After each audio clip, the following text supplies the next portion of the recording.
Fala galera, tudo bem com vocês? Hoje estou aqui para trazer mais um vídeo aqui no canal, onde eu farei um resumo da sétima rodada do Campeonato Brasileiro 2025. Nesse vídeo vou falar um pouquinho sobre os confrontos, vou falar sobre os resultados, vou comentar sobre a tabela e mais algumas coisinhas também da competição. Então, sem mais delongas, vamos lá. Começando então com o primeiro jogo da rodada, o único da rodada que começou na sexta-feira e terminou na segunda-feira, também conhecido como ontem. Vamos então com o primeiro jogo da rodada, único jogo de sexta-feira, São Paulo 0, Fortaleza também 0. Primeiro jogo da rodada, com a primeira polêmica da rodada. Quem diria, hein? Quem iria imaginar um negócio desse, né? Mas enfim. Dessa vez, a polêmica foi o pênalti marcado a favor do São Paulo. Numa jogada onde o André Silva faz o pivô, dá o passe na medida o Ferreirinha, que sai na cara do gol, tenta driblar o João Ricardo, goleiro do Fortaleza, e aí acontece a polêmica. Nesse drible, o Ferreirinha cai, supostamente depois de um suposto contato com o João Ricardo, goleiro do Fortaleza, e assim o árbitro marca pênalti a favor do São Paulo. Só que tem um detalhe, o João Ricardo não toca no Ferreirinha. O árbitro basicamente foi, pelo menos assim que eu interpreto, né? Basicamente foi enganado por uma ilusão de ótica e achando que o João Ricardo tocou no Ferreirinha, derrubando o Ferreirinha, mas na verdade não tocou. E o árbitro foi e marcou pênalti. Ai, mano. Minha opinião, acho que tá bem clara, né? Não foi pênalti nem aqui, nem na China, velho. Minha opinião tá bem clara. Como eu falei, mano, em momento algum, o João Ricardo tocou no Ferreirinha, derrubando o Ferreirinha. E mesmo assim o árbitro, sei lá, mano, viu alguma coisa que só ele viu e marcou pênalti. Ai, né? Enfim, né? Enfim. Mas, pênalti esse que não adiantou nada ser marcado, até porque o próprio Ferreirinha foi para a cobrança do pênalti e João Ricardo, isso mesmo, João Ricardo defendeu o pênalti do Ferreirinha. Pênalti esse que também gera discussão, porque segundo a torcida do São Paulo, supostamente, uma parte dela, né? Supostamente o João Ricardo teria se adiantado na cobrança do pênalti, mas cara, convenhamos, João Ricardo não adiantou não, velho. Antes que você venha falar que eu sou clubista, eu vou falar depois do jogo do Corinthians, tá? O jogo do Corinthians que já adiantando logo teve polêmica envolvendo a arbitragem. Eu vou falar na moral, tá? Eu sou corintiano, mas aqui eu falo na moral, beleza? Antes que alguém venha me chamar de clubista, depois eu vou falar das polêmicas envolvendo o jogo do Corinthians, tá? Enfim, continuando aqui, São Paulo e Fortaleza. Cara, pênalti marcado pro São Paulo. Não foi pênalti. Claramente o João Ricardo não toca no Ferreirinha. E sobre a polêmica do João Ricardo ter se adiantado na cobrança de pênalti, o João Ricardo não se adiantou, tá? Na verdade, um dos pés do João Ricardo estavam sim em cima da linha. A regra é bem clara, mano. Pra o pé do goleiro ter. Cara, em relação ao pé do goleiro estar em cima da linha ou não, pelo menos um pé tem que estar em cima da linha, né? Pode ser os dois, pode ser apenas um dos pés, mas tem que estar em cima da linha. E um dos pés do João Ricardo estava em cima da linha. Então, o João Ricardo não se adiantou na cobrança de pênalti. Mas enfim, falando então do resultado, com esse resultado o São Paulo segue invicto na competição, mas com uma vitória e, pasmem, 6 empates no campeonato. Isso mesmo. O São Paulo está invicto no campeonato com uma vitória e 6 empates com o Fortaleza em 7 rodadas. Enfim, né? Enquanto o Fortaleza, por sua vez, chega ao seu 6º jogo sem vencer na competição, mas tem um dado curioso aqui. O Vojvoda, técnico do Fortaleza, está invicto contra o São Paulo. Pois é, desde que ele chegou ao Fortaleza em meados de 2021, o Vojvoda nunca perdeu para o São Paulo. Pelo que eu vi lá, se eu não salvo engano, foram 11 jogos com 6 vitórias do Fortaleza e 5 empates com esse 0x0. Curioso, né? Hein? Curioso. Mas, enfim, né?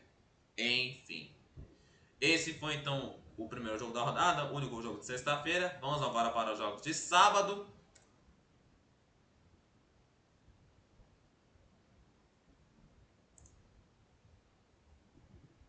Começando então com Ceará 1, Vitória 0. Os confronto nordestino da rodada, né? Com gol de Marlon, ex-Corinthians, o Ceará consegue mais um resultado importante na competição. O Ceará que segue invicto, jogando como mandante. Esse jogo aconteceu no estádio Presidente Vargas, mas conta com o mando de campo do Ceará. O Ceará está invicto como mandante, já soma 3 vitórias e um empate, jogando como mandante. Um grande início de campeonato do Fortaleza. Olha a treta que eu vou arrumar. Do Ceará, meu amigo. Ceará. Que grande começo do campeonato do Ceará, hein? Rapaz, tá surpreendendo o time do Ceará, hein? Surpreendendo. E bom trabalho do Léo Condé, hein? No comando do Ceará. Léo Condé que é um bom treinador, cara. Bom treinador. Faz um bom trabalho à frente do Ceará. Enquanto o Vitória, por sua vez, volta a ser derrotado no campeonato depois de 4 rodadas e segue sem vencer, jogando fora de casa. Já são 2 empates e 2 derrotas como visitante até aqui na competição. Próximo jogo da rodada, Corinthians 4, Internacional 2. Falei lá atrás que eu ia mencionar as polêmicas desse jogo, né? Quando eu falava do jogo do São Paulo, antes que alguém me chame de clubista. Vamos lá. Antes de mais nada, eu gostaria de falar que, infelizmente, eu não pude fazer o pós-jogo desse confronto, porque eu não tive tempo, tá? Eu tive que passar o dia do jogo, do sábado, eu tive que passar o dia inteiro fora de casa e não pude gravar, mano. Eu não pude gravar porque eu não estava em casa, eu estava em outro lugar, tive que passar o dia inteiro fora e não tive tempo, não deu tempo de assistir o jogo. Então, peço desculpas por essa falha, por falhar esse compromisso com vocês, tá? Mas, enfim, falo do confronto, né? E meus amigos, eu simplesmente perdi a personificação do que é um jogaço de bola. Ai, mano, não acredito que eu fui. Mano, na moral, velho. O jogo teve de tudo, mano. Teve hat-trick do Yuri Alberto, lei do ex, a única lei que funciona no Brasil. Teve hat-trick do Yuri Alberto, teve expulsão do Bruno Henrique, volante do Inter, 2 viradas, golaço do Coronado, polêmica de arbitragem que eu vou falar. Teve de tudo, cara. Teve de tudo e eu simplesmente não vi.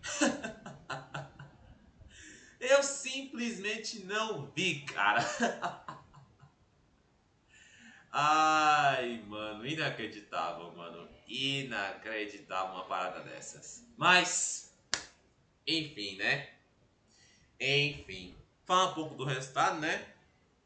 Com esse resultado, o Corinthians conseguiu sua segunda vitória seguida, jogando na Neoquímica Arena.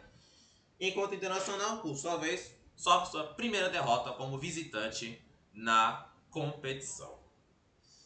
Agora sim, vamos aos lances polêmicos da rodada, né? Vamos lá. Desse jogo, no caso. A primeira polêmica que eu vou citar foram os 2 gols anulados do Corinthians, né? Sim, seria 6-2 ao invés de 4-2, né? O primeiro gol anulado foi do Roberto, o segundo gol anulado foi do Memphis Depay. Vamos lá. Primeiro gol anulado. Aliás, já entrando logo aqui, né? Ao meu ver, sendo bem sincero, tanto o primeiro quanto o segundo gol anulado, ao meu ver, ambos foram gols bem anulados pela arbitragem. Por quê? Vou explicar. O primeiro gol, mano, o primeiro gol foi o seguinte. O primeiro gol do Roberto, ele foi anulado por conta de uma falta do Mateuzinho em cima do Wesley, jogador do Internacional, onde o Mateuzinho foi disputar a bola, mas acabou que ele não acertou a bola, ele acertou o pé do Wesley e por conta disso a falta foi marcada e consequentemente o gol foi anulado, né? E cara, como eu já antecipei lá atrás, né? Tanto o primeiro gol quanto o segundo foram gols bem anulados pela arbitragem. Esse primeiro gol, que eu estou falando em específico, de fato foi falta do Mateuzinho em cima do Wesley, cara. Porque como eu falei, mano, Mateuzinho, né? Mateuzinho não acertou a bola, ele só acerta o pé do Wesley, não necessariamente em cheio que ele acerta o Wesley em cheio. Não. Mas ele acerta. Ele acerta o pé do Wesley. Só acerta o pé do Wesley, pra falar a verdade. E não acerta a bola. Ele vai disputar a bola, mas não acerta a bola. Só acerta o pé do Wesley, né? Então, falta. Lance faltoso, portanto, gol bem anulado. Segundo gol, esse ainda mais cristalino, né? O gol foi anulado porque o André Ramalho fez uma falta em cima do jogador do Inter, não vou lembrar quem foi, mas foi uma falta do André Ramalho. E falta clara, mano. Falta clara, falta cristalina. Lance que inclusive foi na frente do Paulo César Zanovelli, árbitro do jogo, né? E falta clara, mano. Falta claríssima do André Ramalho. O André Ramalho deu no meio. André Ramalho, diferente do Mateuzinho, o André Ramalho acerta em cheio o jogador do Internacional. E falta. Falta. Indiscutível. Gol bem anulado. Lance indiscutível. Esse segundo gol anulado, que seria do Memphis Depay. Portanto, primeiro gol anulado por uma falta do Mateuzinho, que foi falta, portanto, gol bem anulado. Segundo gol anulado por conta de uma falta do André Ramalho, um lance onde ele acerta em cheio o jogador colorado, e falta também, portanto, gol também bem anulado pela arbitragem. Aqui, perceba que eu tô falando na moral, tá? Eu tô falando na moral. E vamos agora à grande polêmica desse confronto. O pênalti não marcado a favor do Internacional. Cara, é um lance duvidoso, velho. É um lance bem duvidoso. Porque, tipo assim, de fato, o Yuri Alberto... foi uma jogada com Wesley novamente, né? E o Yuri Alberto, uma jogada de ataque do Internacional. Wesley e o Yuri Alberto foram disputar espaço, foram disputar a bola, né? Foram disputar o espaço. O Yuri Alberto e o Wesley enroscam um braço no outro. O Yuri Alberto e o Wesley enroscam os seus braços um no outro, né? Mas o Yuri Alberto, né? Enfim, acabou que o Wesley caiu depois desse engancho dos braços deles, né? Acabaram enganchando, o Wesley caiu. E o Internacional reclama de pênalti não marcado a favor do Inter nesse lance. É um lance duvidoso, cara. É um lance bem duvidoso, é um lance bem do discutível. Cara, ao mesmo tempo que eu acho que foi, também acho que não foi. É um lance bem duvidoso, velho. É um lance bem discutível. É um lance... Eu não sei dizer, cara. Sinceramente falando, eu não sei o que dizer sobre esse pênalti não marcado a favor do Inter, velho. Eu tô sendo bem sincero, tá? Eu tô sendo bem sincero. Falei que os dois gols anulados foram bem anulados. E esse pênalti aí, cara, não sei, velho. Eu, sinceramente falando, não sei muito o que dizer sobre esse pênalti não marcado a favor do Internacional. E também tiveram outros lances, né? Como, por exemplo, a expulsão do Bruno Henrique, né? Que expulsão clara. A reclamação é que antes da expulsão do Bruno Henrique teve uma falta não marcada em cima dele, né? Uma falta, se eu não me engano, do Ranieri, ou foi de outro jogador, não marcada a favor do Internacional. Na sequência, o Bruno Henrique faz a falta clara e é expulso, né? Também teve o pênalti marcado pro Corinthians no terceiro gol do Yuri Alberto, que foi pênalti, claro. Aquilo ali foi pênalti claro, na frente do árbitro, que inclusive só marcou porque ele foi do VAR. Mano, eu não vi o jogo, cara, mas pelo que eu vi, mais uma vez, arbitragem ridícula. Ridícula do senhor Paulo César Zanovelli. E retrato da arbitragem, né? Esse é o retrato da arbitragem brasileira. Não tem por que eu ficar discutindo mais sobre isso, não tem por que eu falar mais sobre isso. Todo mundo já sabe como é que funciona a arbitragem brasileira, né? Todo mundo já sabe a vergonha que é a tal da arbitragem brasileira, né? Parei pra tomar uma água, rapidão. Enfim, esse foi o confronto então, Corinthians 4, Internacional 2. Vamos lá então, o próximo jogo da rodada. Fluminense 2, Sport 1. O Sport sai na frente com o gol do Pablo, aquele mesmo, ex-São Paulo e Atlético Paranaense. O Fluminense empata no segundo tempo com o gol do Kevin Serna, aos 15 do segundo tempo. E aos 52 minutos do segundo tempo, no último lance da partida, Everaldo faz o gol da vitória do tricolor das Laranjeiras. Fazendo então o Fluminense virar o jogo no último minuto da partida. Virar no último lance, como aparece aqui, né? Com esse resultado, o Fluminense volta a vencer depois de 2 rodadas, enquanto o Sport, por sua vez, segue sem vencer. É o único time que ainda não venceu no campeonato. Já são 2 empates e 5 derrotas na competição. E não tem jeito, cara. A dança nas cadeiras dos técnicos do futebol brasileiro continua. Por que eu tô dizendo isso? Porque Pepa acabou sendo demitido do comando técnico do Sport após esse jogo, né? Após mais um resultado negativo, Pepa foi demitido do comando técnico do Sport. Demissão essa que era questão de tempo para acontecer, né? Convenhamos, era questão de tempo para o Pepa cair no comando do Sport. O time já não estava jogando bem. Como eu falei, né? O Sport ainda não venceu nesse início de campeonato. É o único que não venceu, inclusive. Era questão de tempo. Era questão de tempo pro Pepa cair no comando do Leão da Ilha. Próximo confronto da rodada: Bahia 1, Botafogo 0. Com o gol de Cauli aos 39 minutos do primeiro tempo. O tricolor numa jogadaça, aliás, o Eric Pulga, hein? Meu amigo, que jogadaça do Eric Pulga. E como tá jogando o Eric Pulga, hein? Que temporada faz o Eric Pulga pelo Bahia, hein? Enfim, com esse resultado, o Bahia consegue mais um grande resultado na Fonte Nova, onde o Bahia consegue triunfar contra o Botafogo, que vive uma temporada de 2025 até aqui bem da instável, né? E ainda teve o gol do lado do Lúcio Rodrigues, né? Já falando logo, um lance onde foi marcado um bate-rebate lá na área, acabou que foi marcado um impedimento milimétrico do Lúcio Rodrigues, que desviou a bola, né? Acabou. Na verdade, foi o jogador do Bahia que desviou a bola bateu, rebateu, depois o zagueiro do Botafogo chutou a bola em cima do Lúcio Rodrigues, a bola entrou no gol. Foi uma loucura aquele lance, cara. Foi uma loucura aquele lance. E, cara, também é um lance bem duvidoso, velho.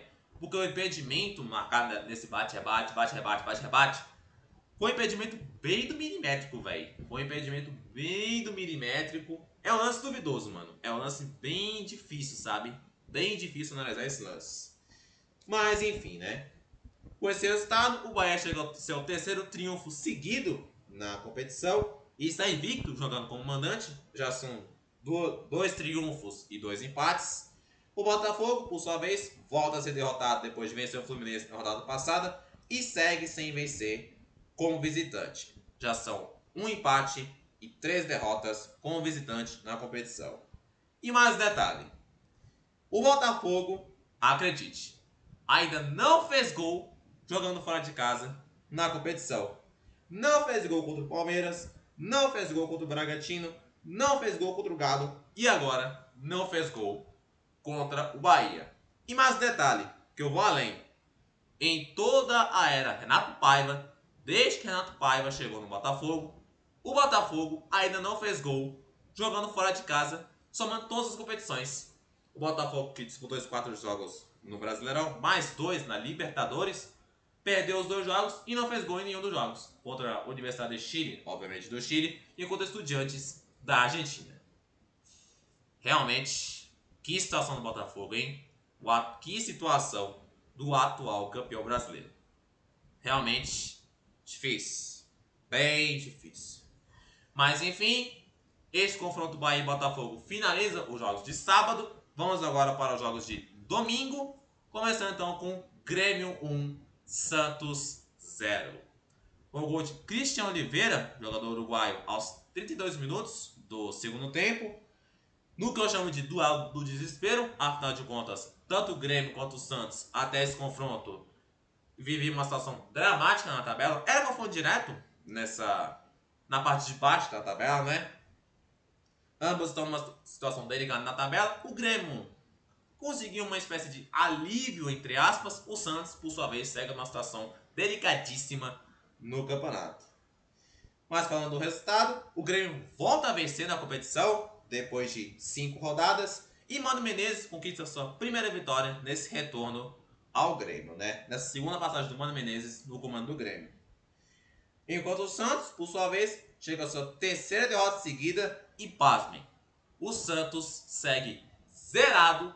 Isso mesmo, o Santos perdeu todos os jogos que fez jogando fora de casa na competição. O Santos, que jogou contra Vasco em São Januário, jogou contra o Fluminense no Maracanã, jogou contra o São Paulo no Morumbi e agora contra o Grêmio, na Arena do Grêmio.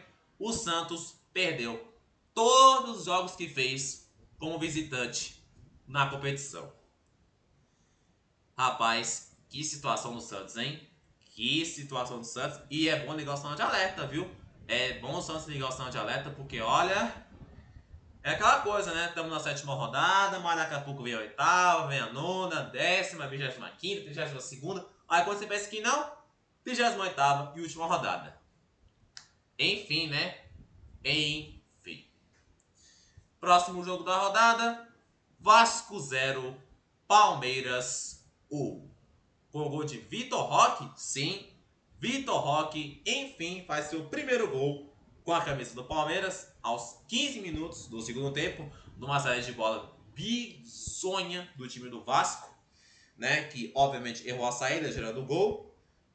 E, enfim, né, uma saída de bola bizarra do time do Vasco, que gerou o gol do Vitor Roque, né. Com esse resultado, o Palmeiras consegue um resultado suado, mas muito importante.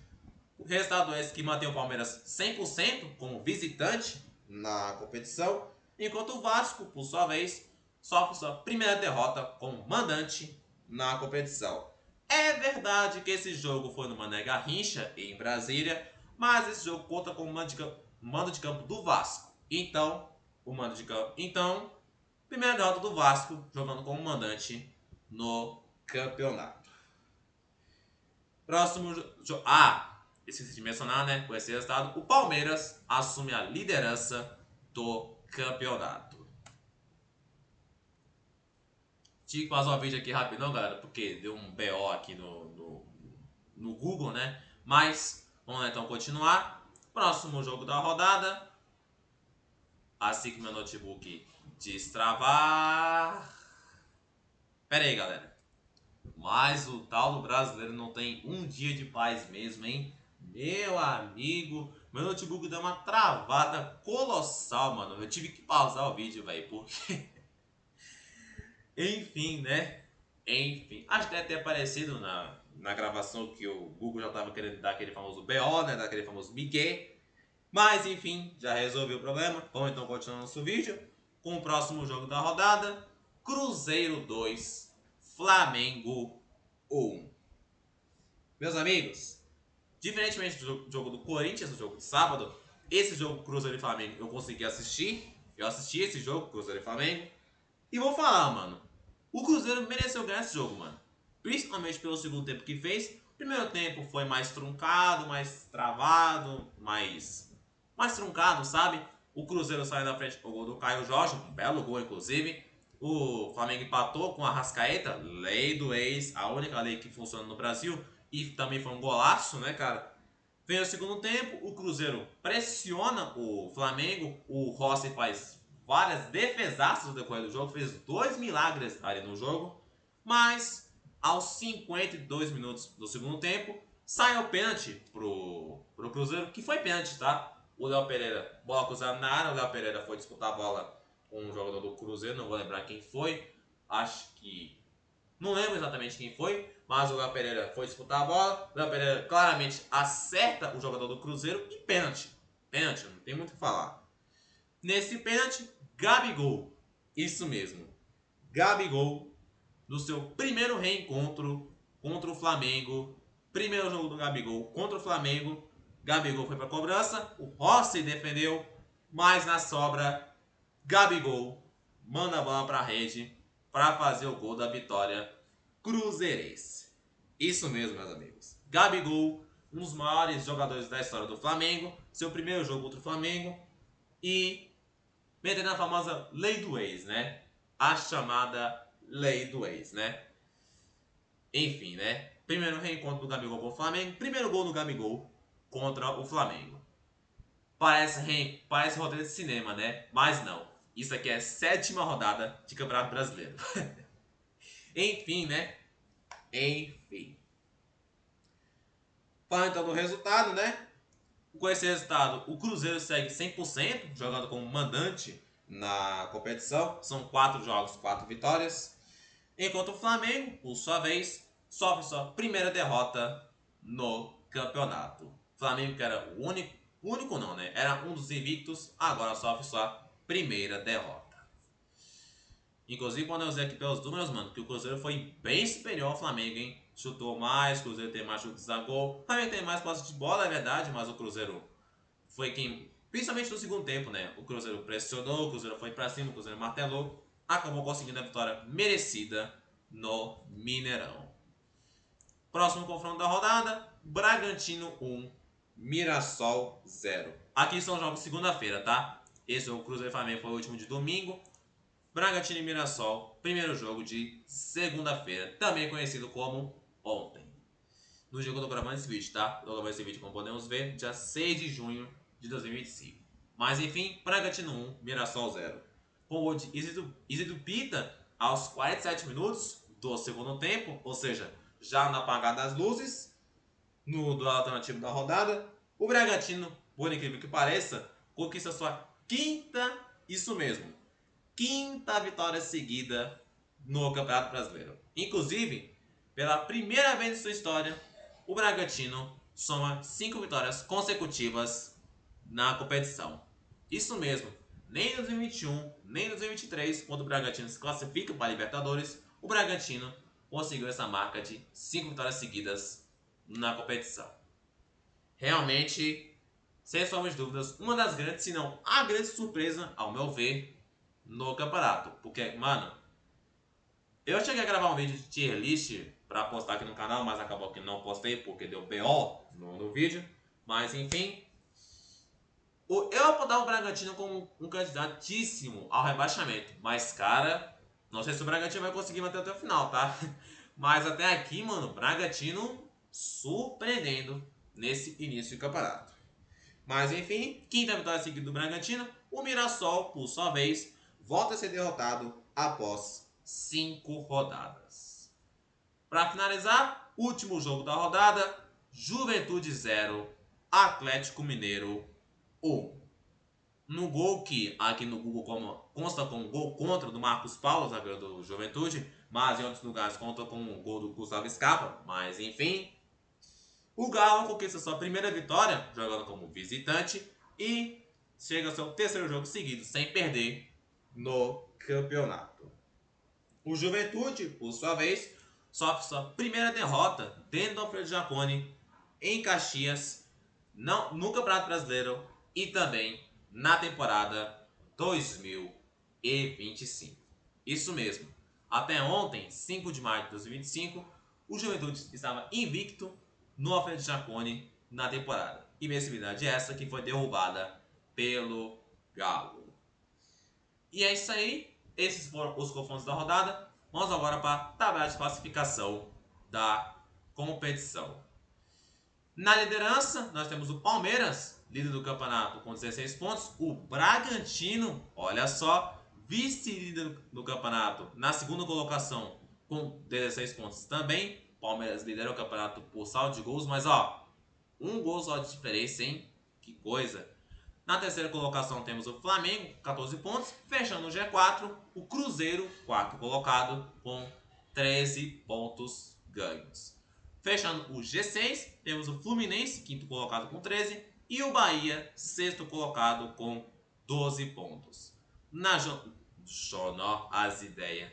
Na zona de Sul-Americana temos o Ceará, outra surpresa do campeonato, sétimo colocado com 11. O Corinthians, oitavo colocado com 10. O Inter, nono colocado com 9. O Galo, décimo colocado também com 9. O São Paulo, décimo primeiro também com 9. Olha aqui, ó. Uma vitória e 6 empates na competição. Que loucura. Aqui é a primeira metade, vamos agora para a segunda metade da tabela. São Paulo, décimo primeiro com 9. O Botafogo, fechando a zona de Sul-Americana, décimo segundo com 8 pontos. Também com 8 pontos, mas a 13ª colocação, o Grêmio.